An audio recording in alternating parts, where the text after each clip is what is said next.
En août 1944, alors que Paris est sur le point d'être libéré après 4 longues années d'occupation, Hitler donne l'ordre de détruire la ville en minant les ponts et les monuments. La légende raconte qu'un général allemand commandant de Paris, Dietrich von Choltitz, aurait délibérément désobéi au Führer pour sauver cette cité millénaire qu'Hitler voulait rayer de la carte. Cette version du sauvetage de Paris nous est racontée par ce général dans ses mémoires écrites dès 1950.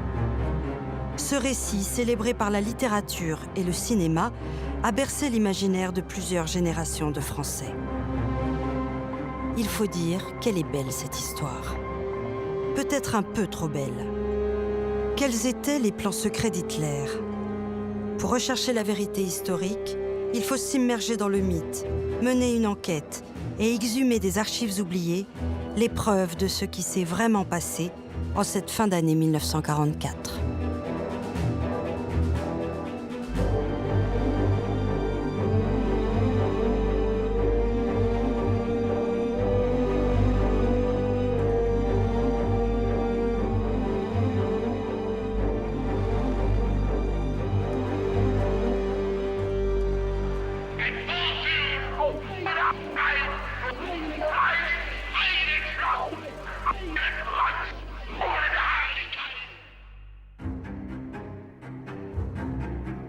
Juin 1940, la France a perdu la guerre. Le retentissement est mondial, Paris est tombé. Déclarée ville ouverte, Paris a été livré sans combat à l'ennemi pour éviter les destructions. Le 14 juin, à l'aube, les Allemands entrent dans la capitale et la croix gammée flotte au sommet de la Tour Eiffel.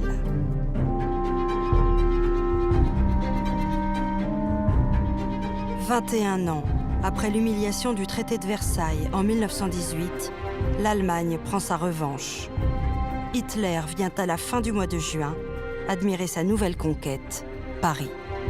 Une visite éclair. En 2h30, le Führer va de monument en monument dans une ville presque déserte. Paris le fascine. Mais quel sort lui réserve-t-il ? Dans Mein Kampf, c'est un sentiment de haine et de mépris qu'il exprime à l'égard des Français. L'ennemi mortel, écrit-il. Un peuple léger, superficiel, qui s'est montré incapable de gagner seul la guerre en 1918. En un mot, l'ennemi qu'il faut abattre. Aux yeux du Führer, Paris ne peut être que soumise ou détruite.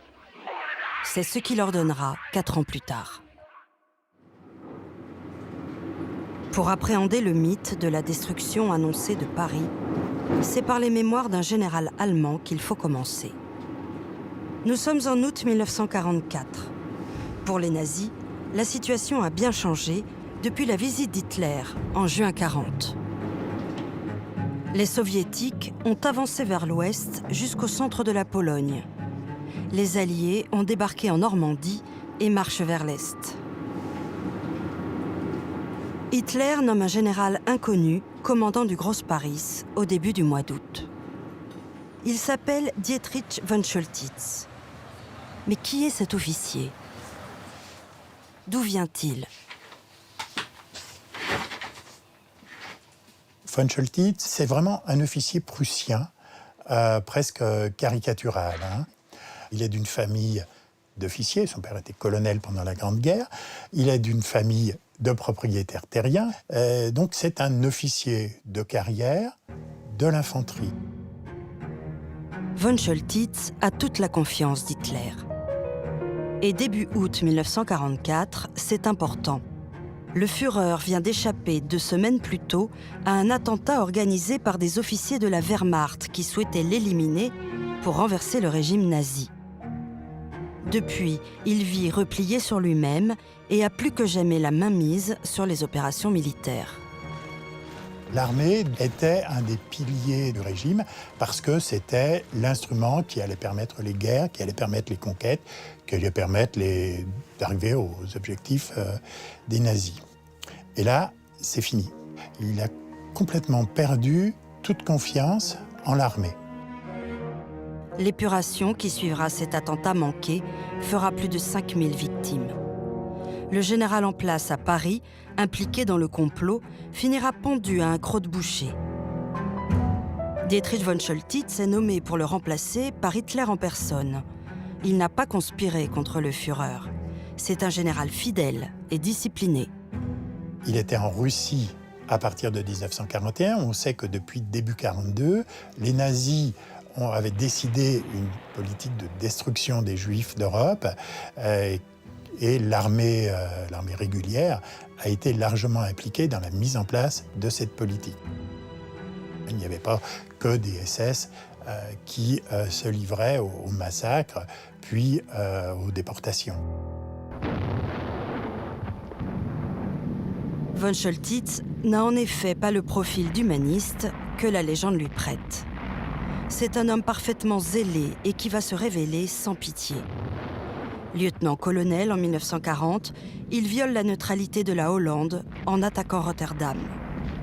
Il détruit totalement le centre-ville alors que les Hollandais ont déjà capitulé.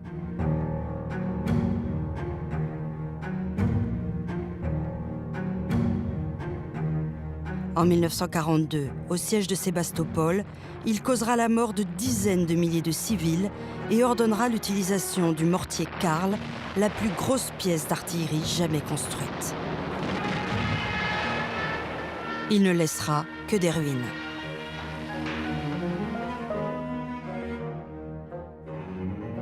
C'est à cet homme sans scrupules qu'Hitler donne les pleins pouvoirs du Grosse Paris. Ce sera sa première rencontre avec la capitale.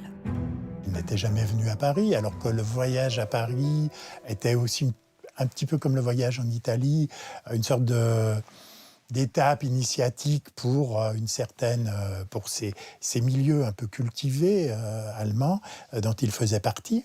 Et on sait que dès 1944, lorsqu'il était prisonnier des Alliés, il a expliqué au service américain à quel point il détestait la France, il détestait Paris, il détestait les Français. La mission de von Choltitz est de la plus haute importance. Paris est un nœud vital de communication. Depuis Rouen, tous les ponts sur la Seine ont été démolis par les bombardements alliés après le débarquement. Ce qu'il lui a demandé, c'est de faire en sorte que Paris reste sûr, parce que Paris est un lieu de passage pour l'évacuation des troupes qui viennent de Normandie. Von Choltitz prend ses quartiers le 9 août à l'hôtel Meurice, un palace situé rue de Rivoli, en face du jardin des Tuileries. Dès son arrivée, il constate que l'ambiance dans la capitale risque de compliquer sa mission. Quand Choltitz arrive à Paris, il est dans une ville dont les habitants, depuis pratiquement un mois, ne cessent de manifester d'une manière ou d'une autre leur hostilité à l'occupant. Il y a toute une agitation qui fait qu'il a une image, il a très vite une perception négative des Parisiens.